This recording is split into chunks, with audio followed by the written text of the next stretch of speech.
Muy buenos días. Hoy continuaremos explicando las transformaciones necesarias para que una célula madura, diferenciada y estática se convierta en una célula neoplásica y después adquiera las características de la malignidad. Todas las transformaciones que tiene que sufrir una célula madura normal para transformarse en una célula cancerosa son debidas a modificaciones de la información contenida en sus genes. El cáncer es una enfermedad genética adquirida, no hereditaria, adquirida, aunque algunas modificaciones genéticas pueden producirse en células reproductoras y entonces se transmiten de padres a hijos, ahorrando pasos en la transformación cancerosa y aumentando la posibilidad de aparición de cáncer en algunas familias. Esto es cierto, hay familias que transmiten algunos defectos genéticos que se produjeron en células reproductoras y entonces es más frecuente el cáncer en determinadas familias. El cáncer no se hereda, se heredan cambios genéticos que favorecen la aparición de cáncer. Para decirlo más fácil, en algunas familias el camino para transformar una célula normal, madura, en cancerosa es más corto. Menos transformaciones, más rápido. Las modificaciones genéticas que se producen se llaman mutaciones y pueden ser espontáneas, o sea, aparecer solitas sin que haya un factor ni interno ni interno que actúe sobre ella. Pueden aparecer, y eso sobre todo, ya hablábamos de los errores en división celular, bueno, pues pueden aparecer por esto, errores en división celular que por un motivo u otro no son reparadas o eliminadas y que a la célula se le permite continuar el ciclo vital. Y también pueden ser mutaciones inducidas por factores internos o factores externos, lo más probable. Estos factores internos e externos se llaman carcinógenos.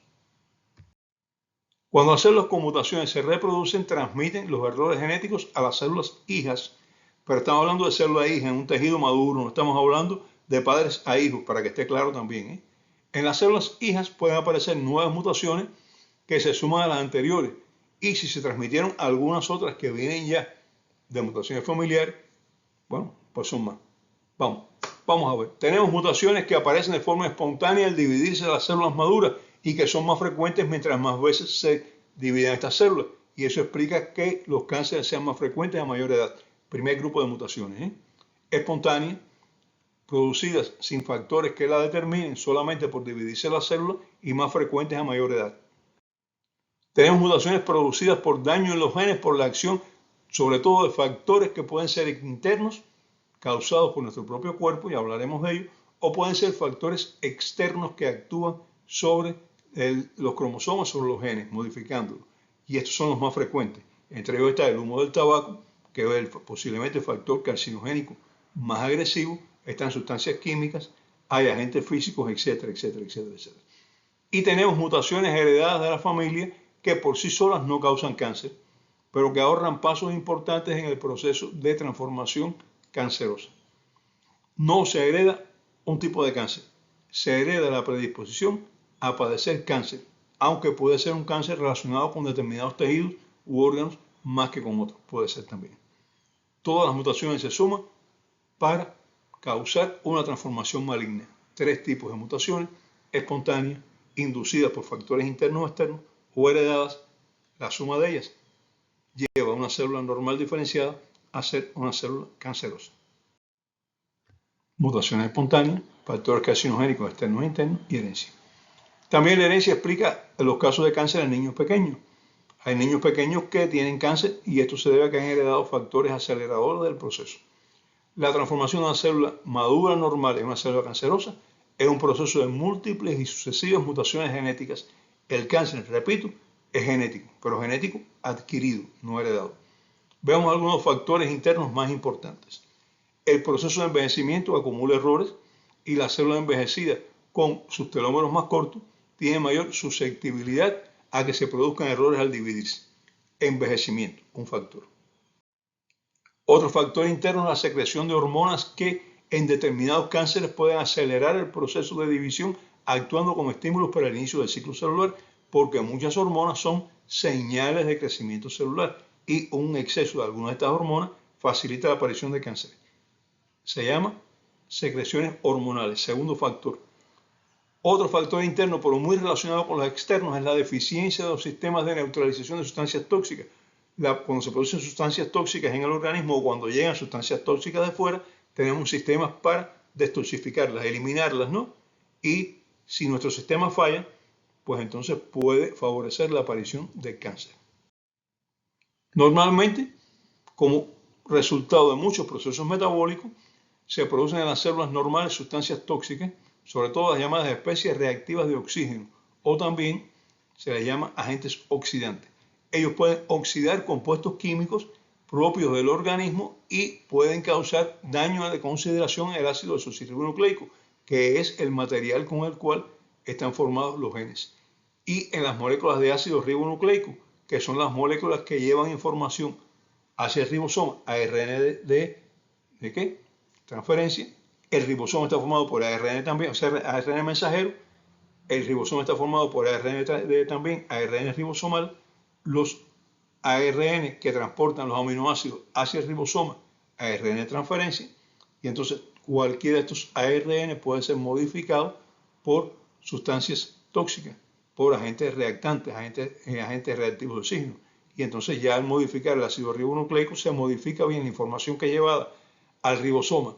¿Por quién? Por el ARN mensajero, la información cómo la recibe el ribosoma, que también es ARN, o cómo se transmite o se transfiere un tipo de aminoácido por modificaciones de ARN de transferencia.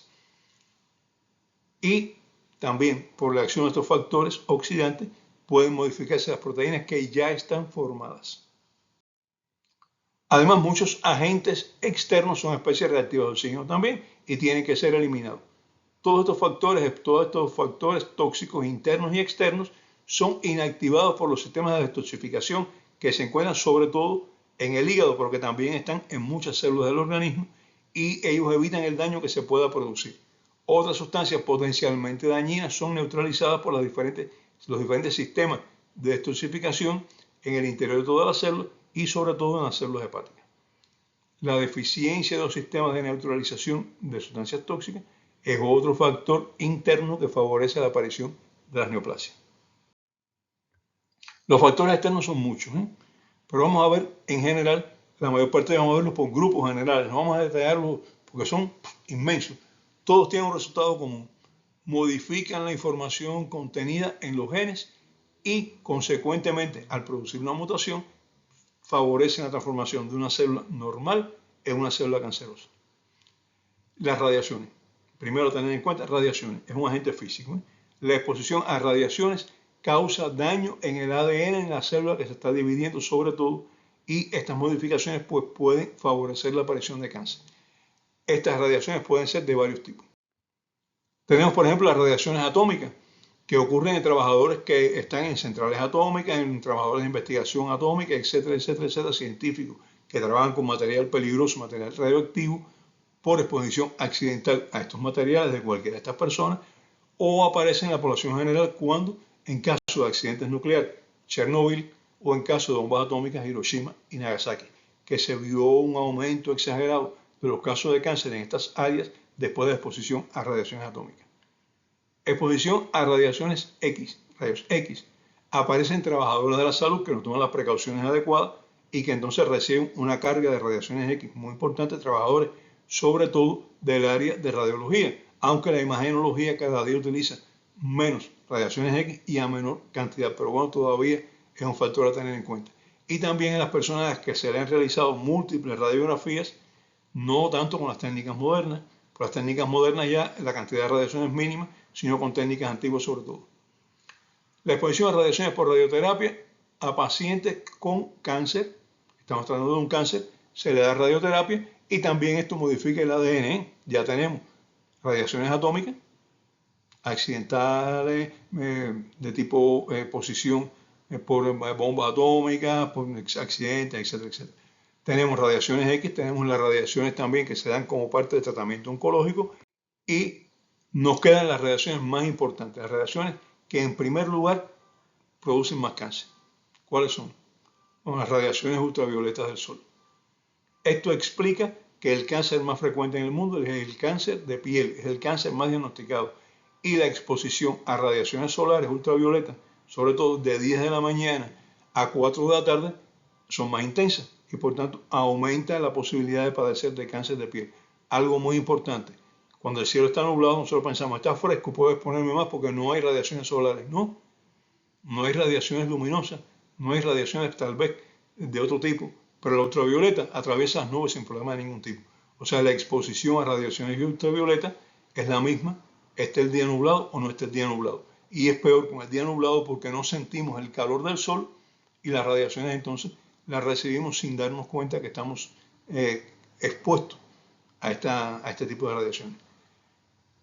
De 10 de la mañana a 4 de la tarde, mayor riesgo. Otro factor externo de gran importancia son las infecciones por virus, sobre todo 3 tipos de virus que está demostrado que favorecen la aparición de cáncer. En primer lugar, el papilomavirus humano, el PBH. En segundo lugar, el virus de Epstein-Barr. Y en tercer lugar, el virus de hepatitis B, HBV, que causa neoplasia en el hígado. Hay otro virus, el virus linfotrópico humano T1, que favorece la aparición de leucemia y de linfoma. O sea, tenemos todos estos tipos de virus que son virus que inducen también la aparición de cáncer en las personas, transformaciones cancerosas. Estos virus están formados por ADN y tienen la característica de introducir su material genético. Ellos se meten dentro de la célula y su material genético lo introducen dentro del ADN de la persona. Y entonces cuando este material genético va a ser leído para producir una proteína, sale ya algo anormal porque tiene un componente del gen viral. Y esto favorece la aparición de cáncer. Y entonces ustedes me dicen, bueno, pero falta un virus ahí. Yo he oído hablar de que el virus de inmunodeficiencia humana favorece la aparición de una serie de cánceres. Y no ha hablado de eso todavía. Voy a hablar ahora, con calma. El virus de inmunodeficiencia humana es un retrovirus. No está formado con ADN como los anteriores, sino está formado con ARN. Pero él tiene una enzima, la transcriptasa inversa, que es lo que ella hace. Este ARN lo convierte en ADN y lo introduce también dentro del material genético de la célula. Pero el mecanismo de aparición de cáncer en los pacientes con infección por VIH no es el mismo que los demás. No es tanto modificar un gen y favorecer la aparición de cambios genéticos y mutaciones que llevan a la aparición de neoplasia, como activar, porque recuerden esto, el VIH infecta los linfocitos T y va a disminuir la vigilancia tumoral, y ya hablaremos en un programa dedicado a vigilancia tumoral, pues los linfocitos T son los encargados de reconocer y destruir la célula cancerosa. Y entonces si limitamos estos tipos de linfocitos T, los vamos a disminuir, los hacemos más débiles, que es lo que hace el virus de la inmunodeficiencia humana, entonces la defensa inmunológica contra el cáncer disminuye.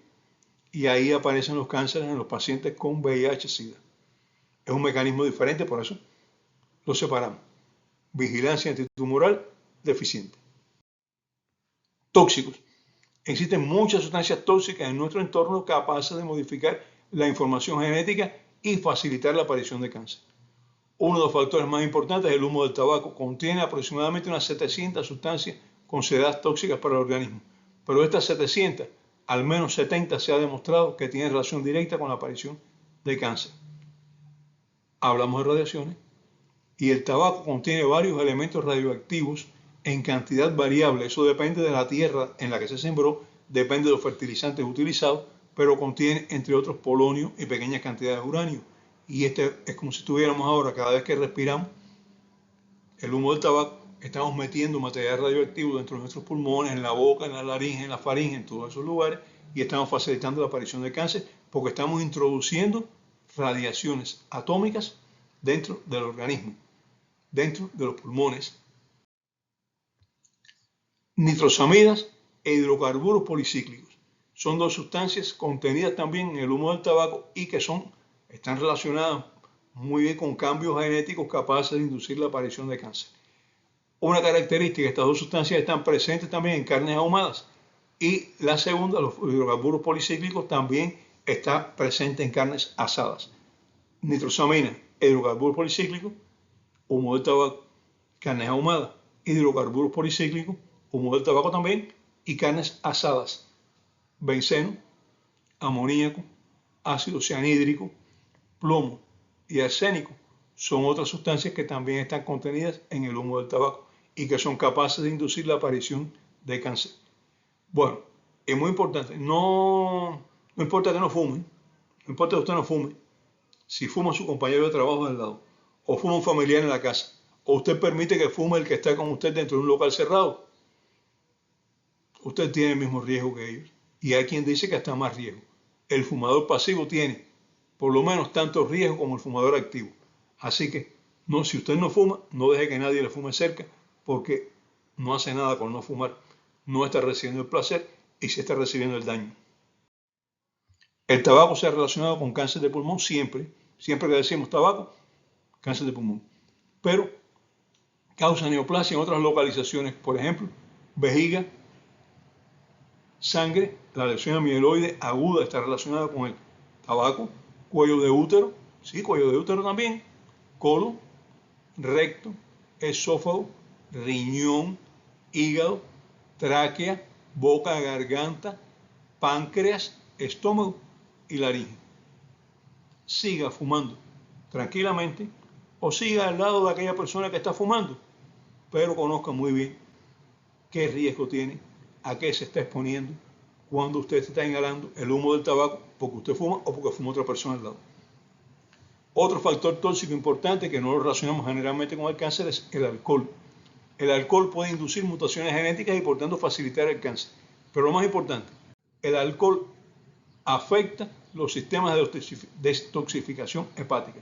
Daña los sistemas que eliminan los tóxicos en nuestro organismo y esto también facilita la aparición de cáncer. Carnes ahumadas, carnes asadas, ya hablamos. Conservantes tienen también sustancias tóxicas que inducen el cáncer, productos químicos como fertilizantes y muchos más, muchos más. Todos factores señalados son conocidos como factores carcinogénicos.